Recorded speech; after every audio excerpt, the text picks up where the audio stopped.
국가가 국민들에게 가장 최우선적으로 해줘야 될 것이 국민의 생명 보호가 아닐까요? 우리들이 국가에게 국민들의 권한을 모두 넘겨주고 따박따박 세금 꼬박꼬박 내는 것이 우리의 생명 지켜달라고 위임해 준 거 아닐까요?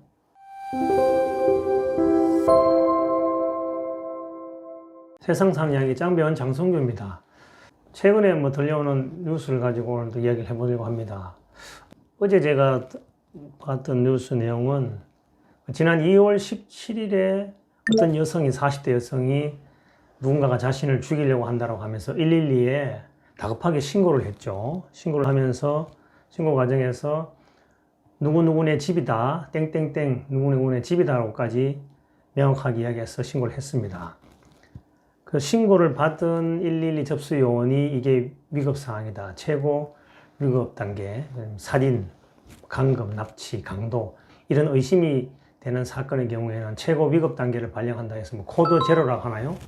그렇게 발령을 하고 관할 경찰서에 통보를 했던가 봐요. 그때 그 과정에서 관할 경찰서에서 피해자의 휴대전화에 대해서 위치 추적을 했는데 30여 번 정도 허탕을 치다가 도저히 안 되니까 다시 그 신고자의 신고 내용을 또 새로 들어봤나 봐요. 그 과정에서 가해자가 누구다, 땡땡땡이라는 말을 분명히 했던 것을 들었죠.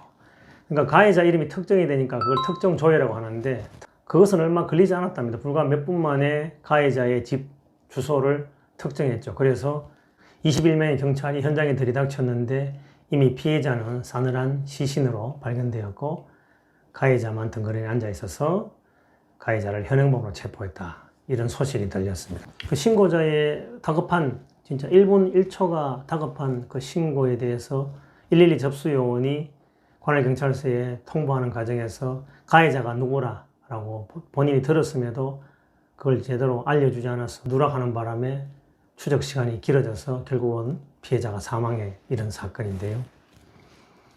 이런 뉴스나 소식을 접하면 과연 국가란 무엇인가라는 회의가 들어요.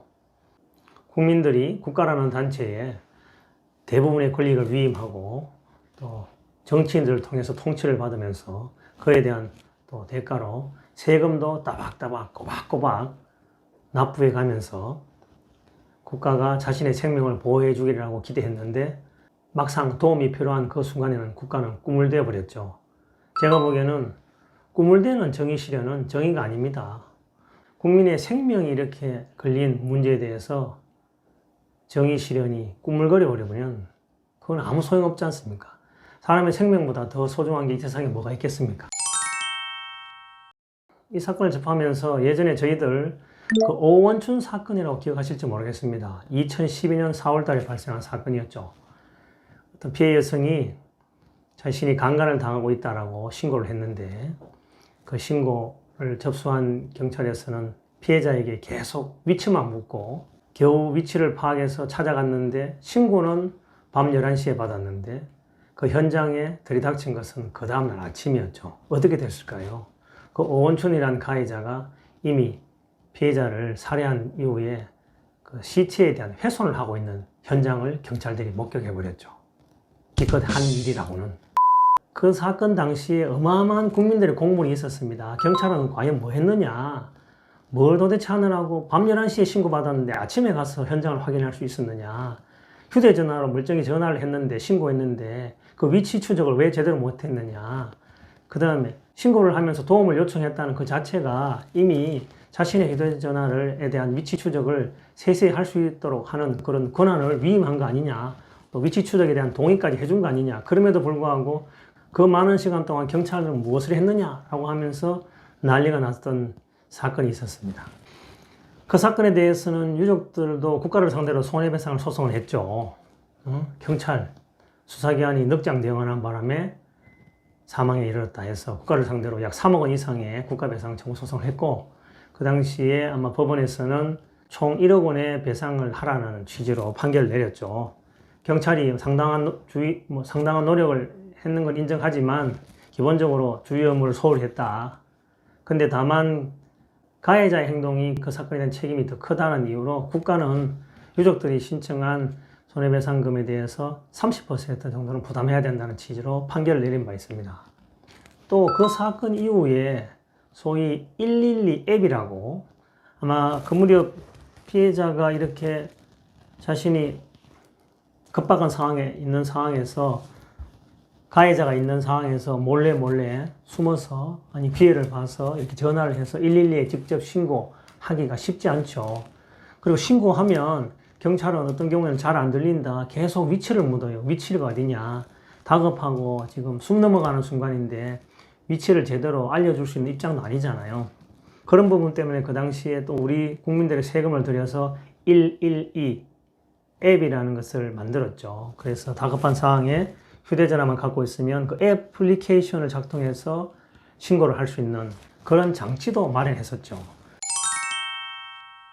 그런데 그와 관련해서 제가 실제로 112 앱과 관련한 실제 경험을 했던 이야기를 하나 말씀드리면 2년 전에 제가 야근을 하고 퇴근하는 과정에서 택시를 이용했어요. 택시를 타고 가는데 타자마자 좀 이상했던 게 택시 안에서 술 냄새가 나고 그 다음에 기사가 급발진하고 가속을 하고 그리고 약간 차선도 정확하게 지키지 않는 것 같았어요. 너무 놀랐죠. 그리고 백밀러, 저는 뒷좌석에 앉아있었는데 룸밀러를 통해서 보니까 어두웠지만 기사님 얼굴이 좀 벌건 같기도 하고 그래서 제가 다급해서 112 앱을 작동을 시켰죠. 그래서 제가 112 앱을 통해서 신고하면서 서초동에서 출발해서 어느 아파트로 지금 가고 있는 중인데 택시 기사님이 음주를 많이 한 것 같다. 출동이 필요한 것 같다라고 신고를 했어요. 그러면서 시간이 지나는 것을 고려해서 아파트에 도착하면 이 택시의 차량 넘버를 찍어서 그것도 앱에 올리겠다는 식으로 신고를 했습니다. 왜냐하면 제가 뒷좌석에 있다 보니까 돌아봐도 이 택시 차량의 넘버를 정확하게 볼 수가 없었어요. 그래서 택시에서 내렸죠. 내리자마자 제가 택시가 떠나는 걸 보면서 또 사진을 찍었죠. 사진을 찍고 그 사진을 앱에 올리고 그 다음에 그때는 다시 112에 전화를 했죠. 내가 어느 아파트 입구에 내렸는데 차는 어느 방향으로 진행하는데 음주 상태다. 근데 어떤 일이 그렇게 신고를 했는데 저한테 어떤 일이 벌어진 줄 아십니까? 기가 막히고 코칼 노릇입니다. 제가 그 다음날 출근했습니다. 8시 반 정도에 출근해서 한참 일을 다시 시작하려고 하는데 전화가 옵니다. 전화가 와서 출동 지령을 받았는데 어디로 가면 됩니까? 저는 무슨 소리인지 몰랐어요. 예? 출동 지령요? 누가요? 112에 신고하지 않았습니까? 112에 신고요? 저는 그 당시에 그 전날 신고한 거는 생각도 못 하고 출근하면서 제가 신고한 적이 없잖아요. 그러니까 제가 신고한 거 아닌데요. 그러니까 신고해서 출동 지령을 받고 전화했는데 왜 신고를 안 했다 그럽니까? 이러는 거예요. 네? 그래서 제가 어제 밤 11시경에 신고했다. 택시 타고 집으로 귀가하는데 택시기사가 엄청난 음주한 것 같아서 이야기를 했는데 왜 이제 전화하시냐고. 그러니까 오히려 그 경찰분이 저한테 무슨 말씀 하시느냐. 출동 지령을 좀 전에 받았다. 좀 전에 전화하신 거 아니냐. 신고를 한 거 아니냐. 무슨 말씀이냐고. 내가 전화 통화 내역이 있는데 직접 한 적도 있는데 11시에 어젯밤 11시에 했는데 무슨 소리냐. 그러니까 또 그럼에도 불구하고 그 경찰은 저에게 착각한 거 아니냐는 식으로 이야기를 하더라고요. 그러면서 저를 좀 이상한 사람 취급하더라고요. 제가 그 전화를 끊고 112에 다시 전화했습니다. 어제 내가 밤 11시에 이러이러한 사건으로 신고한 사람인데 출동 지령을 오전 8시 30분에 받았다고 하면서 나한테 아침에 출근한 사람에 전화했다. 이거 무슨 이유냐 정확하게 밝혀주라. 아니면 내가 이 공론을 하겠다. 그러면서 책임 있는 사람이, 책임질 수 있는 사람이 연락하지 않으면 내가 바로 이 방송국에 제보하겠다라고 통화를 끝냈죠. 그리고 한 20분 지났나요? 112 센터에 고위급이라고 하면서 자신의 소속을 밝히는데 상당한 고위급이었어요. 자기들이 업무를 잘못한 건 맞다. 신고자가 그 11시에 신고한 건 맞는데 어떠한 이유인지 모르지만 출동 지령은 그 다음날 8시 30분에 내려졌다. 제가 그때 그 전화하신 분하고 상당히 논쟁을 벌였어요. 아니 이게 무슨 말이 되는 소리냐. 경찰분들 예전에 몇 년 전에 오원춘 사건 모르느냐. 그 다급한 상황에 신고가 제대로 안 되고 출동이 제대로 안 되어서 사람이 사망을 한 뒤에 경찰에서 만든 앱이 112 앱 아니었냐. 근데 그런 상황에서 112 앱을 통해서 신고했는데 신고는 밤 11시인데 출동은 8시 30분? 이게 무슨 말이냐. 만약에 내가 택시 안에서 음주 피해를 입었지만 만약에 다른 어떤 여성분이 또 그와 같은 상황에 위험한 상황에 처했을 때 또 예전처럼 오원준 사건처럼 그런 일이 벌어지지 않는다는 보장이 어딨느냐. 왜 일을 이런 식으로 처리하느냐. 마구 항의했어요. 그랬더니 저한테 전화했던 그 경찰 고위직은 거기에 대해서 아무 말을 못 했어요. 명백히 오류가 있었고 절차 진행에 문제가 있었고 그 부분은 다시 재발 방지되도록 절대 이런 일이 일어나지 않도록 할 테니까 이번에 있었던 일을 좀 쉽게 넘어가면 되지 않겠냐는 취지로 이야기하시더라고요. 그래서 또 그분의 큰 잘못도 아니길래 그러면 좋다. 재발 방지에 약속만 해주면 따로 이 부분을 방송국에 제보한다거나 내가 따로 공론을 하지는 않겠다. 그런데 아침에 나한테 출동 전화 받았다고 전화 한번 다시 전화해달라. 사과를 해달라, 요청해달라. 시민이 전화해서 통화를 했는데 오히려 나보고 전화 잘못한 이상한 사람 취급하면서 마지막에는 약간 비인양그런 듯한 통화를 했는데 그 사람 전화해서 나한테 정식으로 사과를 하기를 요청했어요. 그랬더니 또 불과 몇 분 뒤에 출동 지령을 받았다는 그분이 전화 와서 자기가 상황을 정말 잘 몰라서 실수를 했노라고 정중히 사과를 해서 제가 건물협에 더 이상 진행을 하지 않았거든요. 또 근데 뭐 최근에 또 제가 변호사 활동하면서 맡고 있는 뭐 사건 관련해서 이런 일이 있어요. 보통 이제 피해자들이 특히 큰 피해를 입는 경우, 뭐 사기 피해라든지 횡령 피해라든지 이런 경제적인 피해를 입는 경우에 본인들이 직접 사건 수행이 어려워서 피해자를 대리할 수 있는 피해자 대리인으로 변호사를 선임해서 사건을 진행하고 하거든요. 저희들은 보통 그걸 고소 대리라고 하는데 6개월 전에 사건을 어마어마한 피해를 입은 분이 이제 피해자 대리 변호사를까지 선임해서 고소를 했죠. 그랬는데 피해자에 대한 조사를 하지 않는 거예요. 왜 조사를 안 하느냐, 또 그 부분도 고소장이 접수되고 난 뒤에 3개월 정도 지나서 피해자 진술을 겨우 받았어요. 그때 핑계는 뭐 코로나 때문이다, 또 뭐 인사이동이 있어서 사건 배당이 원활하지 않아서 그렇다, 이렇게 하더라고요. 그건 좋아요. 그런데 그러면 피고소인, 피의자들에 대한 조사를 또 안 하는 거예요. 고소인, 피해자에 대한 조사가 있은 이후로부터 석 달이 지났는데도 피의자들에 대한 소환을 안 한 거예요. 그래서 그 부분을 또 정식으로 항의를 했죠. 항의를 했더니 그 고소인의 사건만 내가 갖고 있는 줄 아느냐. 사건이 너무 많다. 자기를 다그치지 말라는 식으로 오히려 제가 사건 진행 여부에 대해서 확인을 구하는 전화를 했더니 저한테 되게 언짢아 하는 경찰과의 대화 내용을 녹음을 했었어야 될 정도로 제가 그 전화를 받고 업무에 너무 일이 많아서 그러려나 보다라고 그 순간은 넘어갔어요. 넘어가고 며칠 뒤에 좀 차분해진 뒤에 다시 연락해서 전후 사정을 그때 왜 이렇게 하셨느냐. 변호사까지 선임된 사건에 대해서 그렇게까지 변호사한테 투명하게 한다면 직접 본인이 고소해서 권리구제를 받고자 하는 사람, 일반 국민들한테는 얼마나 더 투명스럽게 했겠느냐. 이 부분을 내가 또 공론화해야 되겠느냐. 상급기관에 이거를 감찰해달라고 요청을 해야 되겠느냐. 그랬더니 그제서야 또, 그때 자기가 아침에 무슨 특별한 일이 있어서 조금 사실은 언짢은 상태였는데 변호사님 연락을 받고 자신도 모르게 자기 감정을 통제를 제대로 못하고 그냥 쏟아버린 것 같다. 정식으로 사과합니다. 라고 또 해서 일을 한번 넘어간 적이 있었습니다. 그런 경험을 할 때마다 우리가 왜 국가에게 우리가 자력구제할 수 있는 그런 권한들을 왜 국가에게 다 줘버렸느냐.